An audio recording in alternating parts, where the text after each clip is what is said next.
피마자 하면 기름 정도가 생각나고 특별히 어떻게 이용해야 하는지는 잘 생각이 나지 않습니다.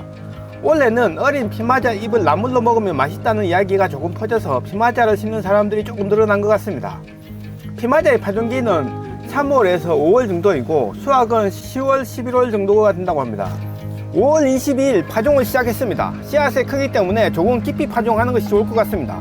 너무 얇게 파종을 하면 뿌리와 줄기의 경계 부분이 흙 밖으로 나와서 넘어질 수도 있습니다. 물에 불려서 파종을 해도 되고 바로 파종을 해도 되는데 발화에 걸리는 총 시간은 비슷한 것 같아서 물에 불리지 않고 바로 파종을 했습니다. 만약 모종을 균일하게 만들려고 하면 물에 불려서 약간 싹이 나온 상태에서 파종을 하면 균일한 파종이 가능할 것 같습니다. 5월 31일 파종한 지 9일 만에 첫 번째 피마자가 모습을 드러냈습니다. 다른 부분에서도 조금의 움직임이 보이는 것 같습니다. 파종을 하고 싹이 나올 때까지는 흙의 수분을 유지해 주어야 합니다. 모종칸을 그대로 두기보다는 신문으로 덮어주는 것이 수분 유지에 도움이 됩니다. 6월 2일 총 3개의 싹이 올라왔습니다. 잎이 연하게 보이는 부분이 문제가 있나 싶은데 햇볕을 보고 시간이 지나면 녹색으로 변합니다. 6월 3일 총 4개의 싹이 올라왔습니다. 씨앗의 포장에 표기된 발화율 60%를 넘었습니다. 씨앗은 파종하면 동시에 발화를 하지 않는 것이 하나의 법칙이라고 합니다.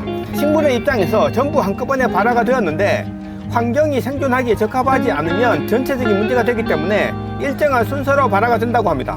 6월 5일 한 개를 제외한 5개의 피마자가 자라기 시작했습니다. 먼저 싹이 났던 피마자에서 본잎이 보이기 시작했습니다. 씨앗은 자기가 발화해서 땅에 정착할 에너지를 가지고 있습니다. 밀, 보리, 쌀, 콩, 옥수수 등등 모두 식물의 씨앗입니다.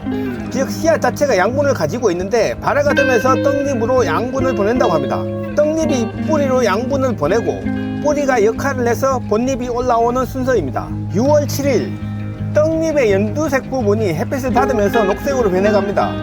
일단 트레이가 조금 작다는 느낌입니다. 좀 더 큰 59 트레이가 피마자의 파종에 유리한 듯 합니다.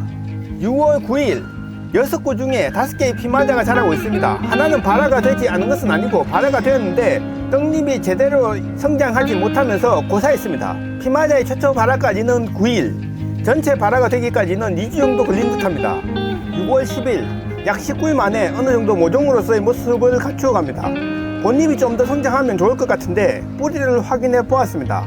뿌리의 상태는 아주 좋은 것 같습니다. 피마자의 잎들이 커지고 뿌리가 활성화되면서 72구 포트의 크기로는 모종에 물을 공급하기에는 작다는 생각이 강해집니다. 여건이 되면 개별로 된 10cm 포트에 키우면 엄청 튼튼한 모종이 될 것 같습니다.